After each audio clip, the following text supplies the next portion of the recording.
So next is the question number 10. Write one similarity and one difference between the nutrition in amoeba and human beings. आपको क्या करना है, एक similarity बोलना है एंड एक डिफरेंस बोलना है किसके बीच में, between nutrition in amoeba and human beings. समझ गए? तो सबसे पहले हम लोग देखेंगे अबाउट सिमिलरिटी।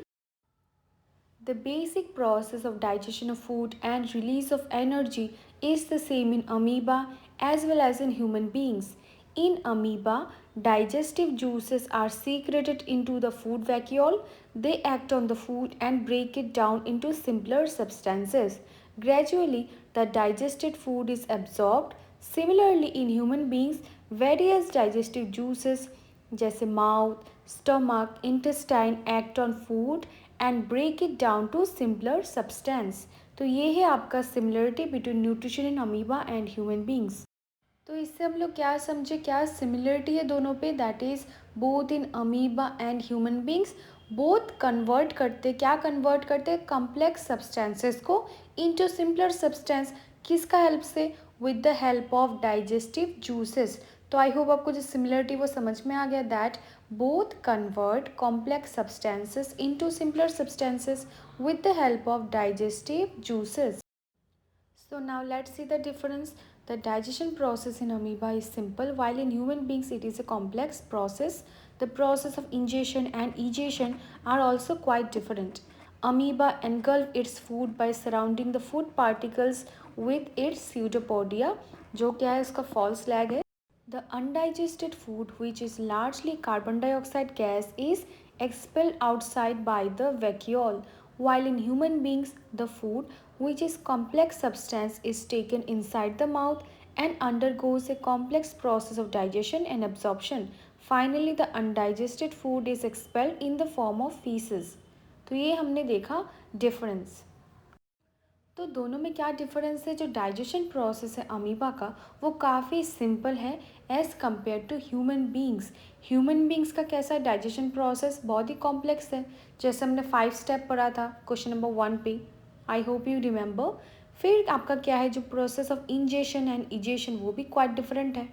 इंजेशन हमारा कैसा होता है, हम लोग बकल कैविटी की हेल्प से करते हैं। देन इजेशन हमारा क्या होता है, in the form of faeces हमारे बॉडी से एक्सपेल आउट हो जाता है। तो दोनों में मेजर डिफरेंस क्या है? Humans intake food through buccal cavity that is mouth, and amoeba में क्या होता है, food is ingested through pseudopodia, जो हम फॉल्स फीड भी बोलते हैं। So next is a question number 11। Match the items of column 1 with suitable items in column 2। दो कॉलम गिवन है, कॉलम 1 एंड कॉलम 2, आपको सिंपली क्या करना है, मैच करना है। Salivary gland, stomach, liver, rectum, small intestine, large intestine. Then in column 2 we have bile juice secretion, storage of undigested food, acid release, saliva secretion, digestion is completed, absorption of water and release of feces. So let's see one by one. First is your salivary gland. तो salivary gland आपके कहाँ पे present है? In your buccal cavity that is in your mouth. And उससे क्या secret होता है? Saliva secret होता है। तो ए का आपका होगा number 3 that is saliva secretion. So next is your stomach. Stomach का क्या होगा आपका करेक्ट ऑप्शन कॉलम 2 से number 4 that is acid release. हमने पढ़ा थे प्रीवियस क्वेश्चन में भी दैट स्टमक से क्या रिलीज होता है? Hydrochloric acid and digestive juice. Next is your liver. Liver का क्या होगा कॉलम 2 में से first one that is bile juice secretion. Next is your rectum. तो यहाँ पे थोड़ा सा मिसपेल्ड हो गया, यहाँ पे option number 2 will be your correct answer that is rectum में क्या होता है? स्टोरेज होता है अनडाइजेस्टेड फूड का। So you will correct this, आपका क्या होगा? रेक्टम का होगा कॉलम 2 में से second one that is storage of undigested food. Okay, next is your small intestine. Small intestine में क्या होता है, जो डाइजेशन है वो कंप्लीट होता है, ठीक है। तो कॉलम 2 में आपका करेक्ट ऑप्शन कौन सा होगा? Option number 5 that is digestion is completed. And last है आपका लार्ज इंटेस्टाइन। लार्ज इंटेस्टाइन में क्या होता है? एब्जॉर्प्शन ऑफ वाटर होता है। तो ये आपका करेक्ट होगा कौन सा? Option number 6। तो ये माइनर डिफरेंस पे आपको कंफ्यूज नहीं होना है between small intestine and large intestine. Small intestine में क्या होता है? डाइजेशन पूरा कंप्लीट होता है, एंड लार्ज इंटेस्टाइन में क्या होता है? वाटर एब्जॉर्ब होता है। So next is a question number 12।